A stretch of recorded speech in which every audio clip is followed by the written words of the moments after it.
Assalamualaikum warahmatullahi wabarakatuh. Bertemu lagi dengan saya, dan kali ini saya mengajak mentor saya yang dari kemarin-kemarin nggak saya ajak. Selamat malam Mbah Gito.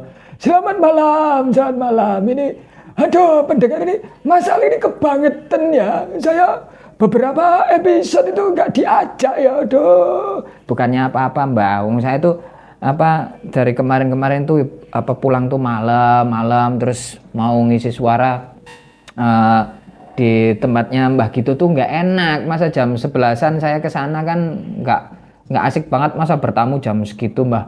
Nah ya, nggak apa-apa, ketok-ketok pintu belakang itu terus kita kontennya bisik-bisik. Ya masa bisik-bisik Mbah. Gimana kabarnya Mbah Gito? Sehat. Masalah gimana kabarnya? Sehat Mbah. Kayaknya sibuk ya, ini saya perhatikan beberapa hari kok, beberapa episode ini kok banget ya, lama banget nggak upload video ya. Saya tuh nungguin di channelnya di YouTube-nya cucu saya tuh nggak nongol ya.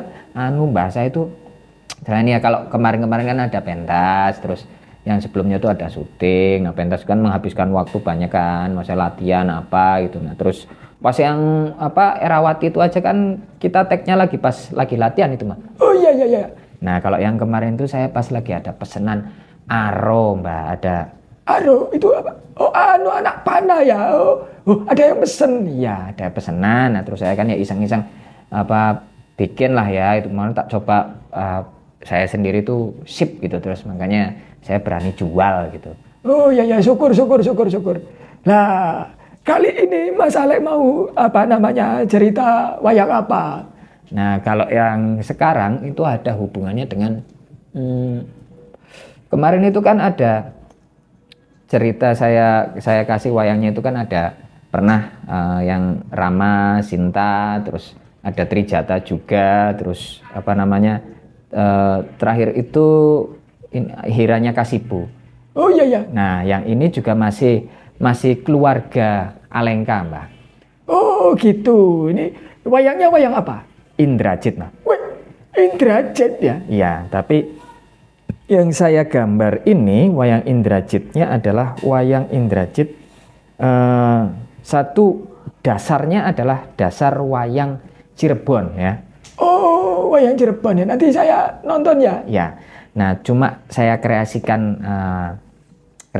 sedikit lah ya, terutama di bagian rambut, taring, dan ada sorbannya. Wow, ya. Lah, kenapa itu kok dibikin begitu? Ya biar kayak kemarin tuh kan sebenarnya Indrajit itu kan nggak ada wayang bakunya. Jadi wayangnya ada satu wayang itu, ini adalah wayang Ponggawa ya. Kadang-kadang dipakai untuk Raja Ponggawa juga, dan sering dipakai untuk sabetan. Jadi kalau misalnya wayang cungkring, kalau orang Cirebon tahu atau siapa aja itu, terus nanti bertarung dengan entah itu dewa atau dengan raja-raja, tiba-tiba cungkring akan ditolong oleh wayang ini atau berubah jadi wayang ini. Nah, sabetannya menggunakan wayang yang sedang saya gambar ini, tapi wayang yang dipakai itu tanpa ada taring, tidak seperti yang saya gambar ya. Tanpa ada taringnya, rambutnya tidak terlalu panjang, tidak terlalu gembel sampai pundak panjang itu, dan tidak memakai serban ya. Jadi cukup ya kayak gitu. Itu persis kayak gitu wayangnya. Oh iya. Jadi ini sebenarnya wayang yang populer ya, wayang yang sering dipakai untuk sabetan. Kadang juga keluarga Braja itu, Braja Musti, Braja Denta, Braja Wikalpa, Braja Lamatan dan seterusnya itu beberapa wayangnya menggunakan itu. Walaupun kalau itu ada wayang bakunya ya Mbah. Oh iya. Nah, tapi Indrajit sendiri sebenarnya tidak ada wayang bakunya, atau sebenarnya ada wayang bakunya adalah wayang ini tanpa serban ini, tapi sering juga digunakan untuk wayang-wayang tokoh-tokoh yang lain, karakter yang lain. Karena di Cirebon itu wayangnya ya sedikit ya, seperti di Kedu juga wayangnya sedikit, nggak banyak. Saya sudah pernah menjelaskan itu, jadi saya tidak perlu mengulang lagi.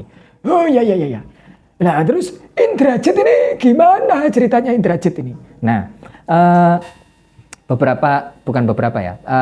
wayang Indrajit kisahnya itu sedikit sudah saya kutip ya, saya munculkan di yang judulnya Dorama Fasola Sinta. Teman-teman bisa mendengarkan. Oh ya teman-teman, saya tuh minta maaf. Nah, ini belum bilang terima kasih ya, kebangetan masalah itu. Iya Mbah, saya aneh loh kalau sama Mbah Gito tuh sering lupa bilang makasih. Weh, kok malah terus nyalain saya ya, itu ya nyalain daya ingatnya Mas Ali sendiri ya, itu kebangetan, nggak bilang makasih dulu ya sama pendengar. Kalau gitu tuh diucap dulu, habis salam itu terus terima kasih pendengar yang sudah subrek gitu. Ya, ya, terima kasih banyak ya pendengar yang sebelum-sebelumnya sudah subscribe ya, sudah komentar, yang sudah nge-share video saya, sudah nonton video saya walaupun nggak subscribe ya, syukur-syukur sekarang tuh subscribe ya. Jadi saya tuh semakin semangat gambarnya ini, ya perlu teman-teman tahu aja, gambar wayang itu ya memang nggak mudah ya bagi saya. Wong saya itu bukan tukang gambar wayang profesional, jadi saya banyak salahnya, apalagi nggak pakai blak ya, nggak pakai tiruan, jadi ya dengan daya ingat jadi ya lama gitu. Ya. Nah, sudah dibilang makasih, sekarang dilanjutkan ceritanya. Nah ya, ini saudara pendengar semuanya, ini adalah part 1 ya. Jadi kalau nontonnya tolong jangan loncat ya. Saya tuh aneh Mbah, di gambar-gambar sebelumnya itu part 1 banyak yang nonton, part 2 sedikit, part 3 itu lebih banyak dari part 1 dan part 2. Ada juga yang karena itu part 1-nya sedikit, part 2-nya tuh membludak. Hiranya Kasipu juga gitu. Part 1-nya sedikit, part 2-nya blang gitu. Ini gimana ya cara nontonnya itu? Lo ya bebas aja tuh Mas Ali, mungkin kan ada yang cuma lihat gambarnya ya, jadi langsung ke part terakhir, jadi lihat hasil akhir gitu ya. Ya mungkin begitu ya Mbak. Lah ini kok nggak cerita-cerita, dari tadi malah dobel aja. Ya. Ini tak cerita ya Mbak. Ya. Gimana itu tadi, ada sangkut pautnya sama wayang yang judulnya Dorama Pasola Sinta. Dorama Pasola Sinta. Itu wayang Rama sama Sinta itu ya. Nah, terutama yang di wayang Sinta. Jadi pendengar, si Indrajit ini sebenarnya adalah bukan anak kandung dari Rahwana ya. Tapi dia seperti yang saya ceritakan di Dorama Pasola Sinta yang cerita tentang cinta, teman-teman bisa nonton di sana. Indrajit adalah anak yang dipuja ya, sulapan ya, anak yang dijelmakan oleh Wibisana, minta tolong kepada Dewa Indra, terbentuk dari gumpalan awan yang mendung ya. Itulah si Indrajit. Nah, sementara kenapa hal itu terjadi? Karena kalau ini menurut versi ini dulu ya, sebenarnya sama sih. Menurut versi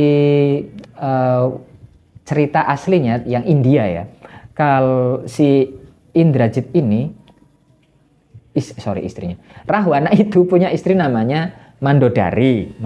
Nah, Mandodari itu hamil.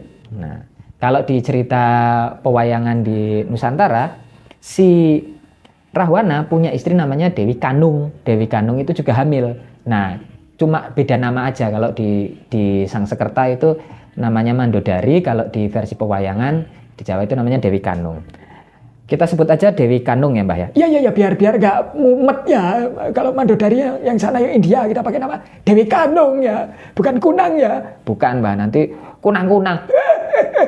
Terus Dewi Kanung itu hamil ya, hamil. Ternyata setelah di USG itu bayinya perempuan. Nah, menurut berbagai macam sumber keterangan gaib yang diterima oleh Rahwana, bayi yang dikandung di dalam perut istrinya itu anaknya akan lahir perempuan.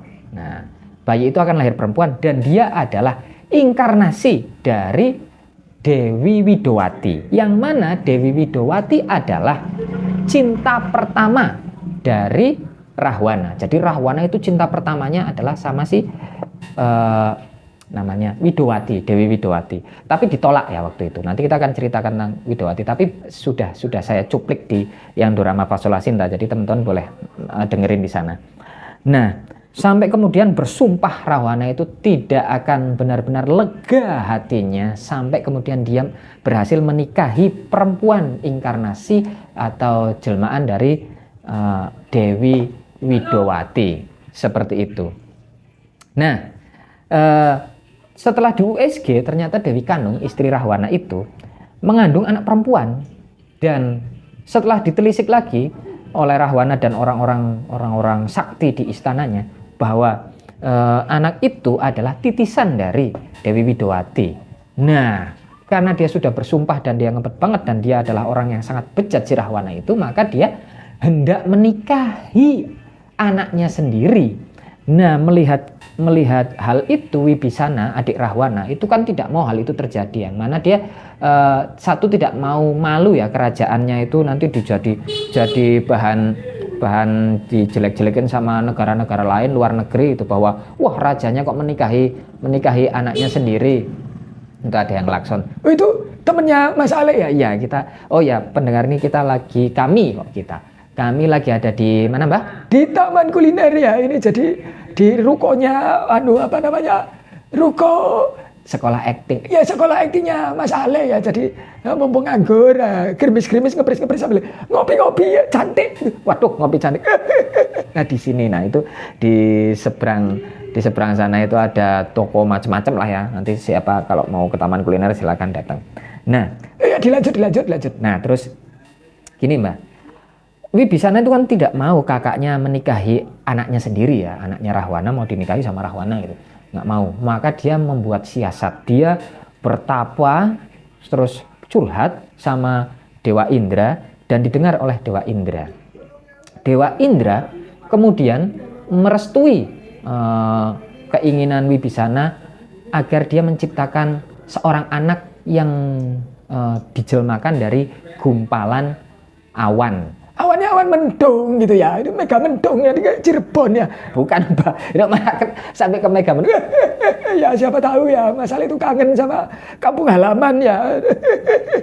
Ya, terus ya kalau kangen sih kangen. Nak gono kangen.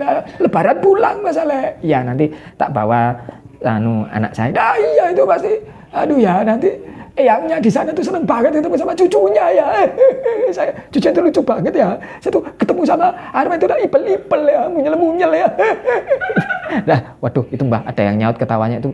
Oh, kirain itu tekan kuntilanak. Bukan. Malah ngomong kuntilanak. Dilanjut. Nah, terus pendengar, akhirnya Wibisana sudah diberikan kekuatan oleh bukan kekuatan ya, tapi diberikan seorang bayi hasil sulapan Dewa Indra, dijadikan dari gumpalan awan mendung jadi bayi laki-laki. Saat si Rahwana menunggu di ruang persalinan di mana istrinya si Dewi Kanung itu lagi melahirkan, Wibisana masuk ke ruang persalinan, blesek gitu, terus ngomong sama dokter istana. Pak dokter, dia ceritakan semuanya bla bla bla bla. Pak dokternya juga tahu. Nah kemudian anak perempuan, anak kandungnya Rahwana itu langsung ditukar dengan bayi dari jelmaan gumpalan awan itu. Bayinya laki-laki. Nah langsung bayi itu diungsikan, ditaruh di dalam peti, dan kemudian dia akan, silahkan teman-teman dengar sendiri di mana, Mbak? Dia gitu ya, Sinta, Dorama Fasola Sinta ya. Betul sekali. Nah di situ siapakah dia? Nah silakan dengerin di situ. Itu seru ceritanya. seru. Ya biar ngalem ceritanya sendiri toh, Mbak. Ya. Lah terus ini gimana? Nah pas itu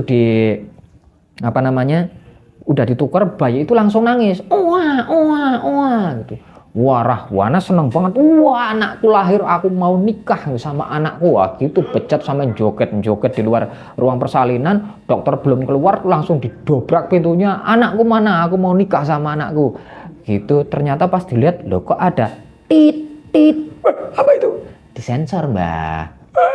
Tapi sensor kok masih tetap, aduh ya, rujukannya arahnya kok ke tit. Lah ya bener ke tit.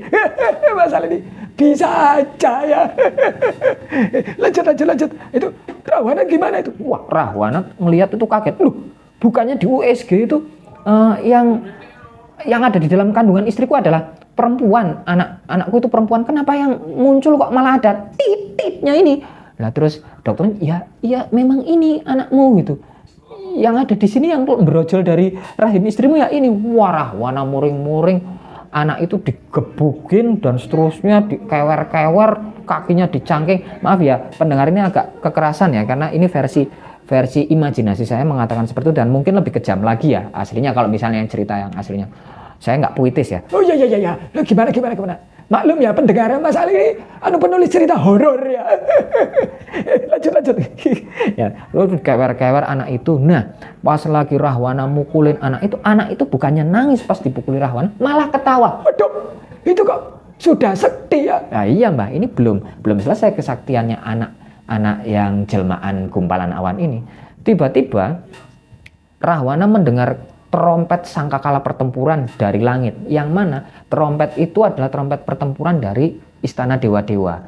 Ternyata dewa-dewa itu sudah tahu niat Rahwana ingin menikahi anaknya dan ingin menggagalkan kejadian itu. Maka dikirimlah pasukan dewa-dewa untuk menyerbu Alengka. Nah, sayangnya waktu itu Dewa Indra itu lagi disibukkan oleh Wibisana. Jadi dia tidak ngerem pasukan langit untuk turun ke ini ya, karena sebelumnya sudah dikasih mandat sama Dewa Indra, nanti begitu lahir anak itu culik, hancurkan Alengka gitu aja. Pasukannya maju, pas Dewa Indra mau turun ke bumi itu, mau bersama pasukannya, Dewa Indra dihadang sama Wibisana yang minta permohonan dijadikan anak dari gumpalan awan itu. Nah, pertempuran Rahwana, aku lagi bingung mau bunuh anakku ini, anak yang tidak saya inginkan, kata Rahwana. Kenapa anaknya munculnya cowok? Lah kok aku diribetkan sama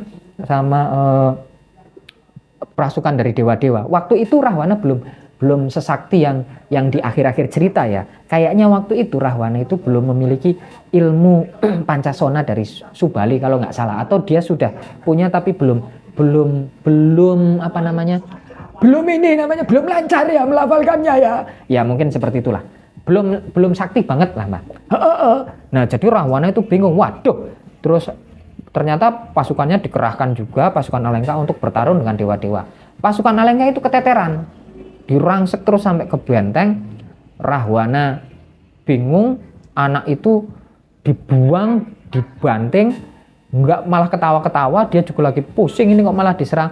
Akhirnya, nah, dan tiba-tiba Mbak, bayi itu terbang Mbak. Waduh, udah bisa terbang? Iya Mbak, bayi dari gumpalan awan itu terbang dan dia mencubit pipi Rahwana. Waduh, kok imut banget ya? Sebenarnya anaknya itu imut Mbak. Nah, terus bayi itu terbang dan memporak-porandakan pasukan dari dewa-dewa, dipukuli, ditaboki, dijewer, dicubit, dan semuanya dewa-dewa itu ngibrit oleh satu bayi itu. Rahwana kan langsung takjub. Wih, ternyata anakku itu sakti, katanya Rahwana. Wah, ini emang Rahwana itu oportunis ya. Ya namanya juga, ya pokoknya sebejat-bejatnya tokoh itu bagi saya sih tetap Rahwana. Kalau misalnya ada yang mengidolakan Rahwana, misalnya siapa itu, saya tahu lah Rahwana dipuja-puja yang dalang dia adalah orang baik. Enggak, Rahwana tetap bejat gitu. Ya terserah aja sih interpretasi masing-masing lah ya. Nah, Rahwana waktu itu langsung, wih, anak kok sangar gitu. Nah, saat itu juga waktu dewa-dewa kocar-kacir, Dewa Indra datang. Wih, kok pada mundur, kenapa nih? Kami kalah. Dewa Indra, loh, kok bisa kalah? Dan kalah, kami malu banget. Kalahnya itu sama seorang bayi. Waduh, itu minggir. Nah, saat itu Dewa Indra langsung turun menemui bayi itu. Bayi itu ketawa-ketawa gitu. Tata. Wah, kok kayak gitu ya bayinya lah. Kok masalah itu memperagakannya, waduh sayang, ini cuma suaranya aja ya. Kalau pendengar tahu itu tadi memperagakannya persis bayi ya. Ya, nah pokoknya akhirnya berhadapan-hadapanlah bayi lucu, imut-imut, ipel-ipel itu, bayi cowok yang masih nggak pakai pampers, masih tolat-talet, yang titipnya kelihatan kawar-kawer, berhadapan dengan Dewa Indra yang bingung ngadepi bayi. Ini bayi kayaknya sakti banget. Nah, bagaimanakah kisah selanjutnya? Kita sambung di part kedua ya. Bisa aja ya. Baik, nanti kita sambung di part kedua. Mbak Gito di sini kita nyeruput kopi dulu, istirahat. Betul, kopinya udah dateng ya, tempatnya Mbak Evi tadi lah, itu pulang orangnya. Hati-hati Mbak Evi ya. Ya, baik pendengar, sampai ketemu di part kedua. Saya Alex Suhendra, saya Gito Gandisworo. Kami berdua undur diri. Assalamualaikum warahmatullahi wabarakatuh. Waalaikumsalam. Loh, Waalaikumsalam. Assalamualaikum warahmatullahi wabarakatuh. Wah, kita ini. Nah.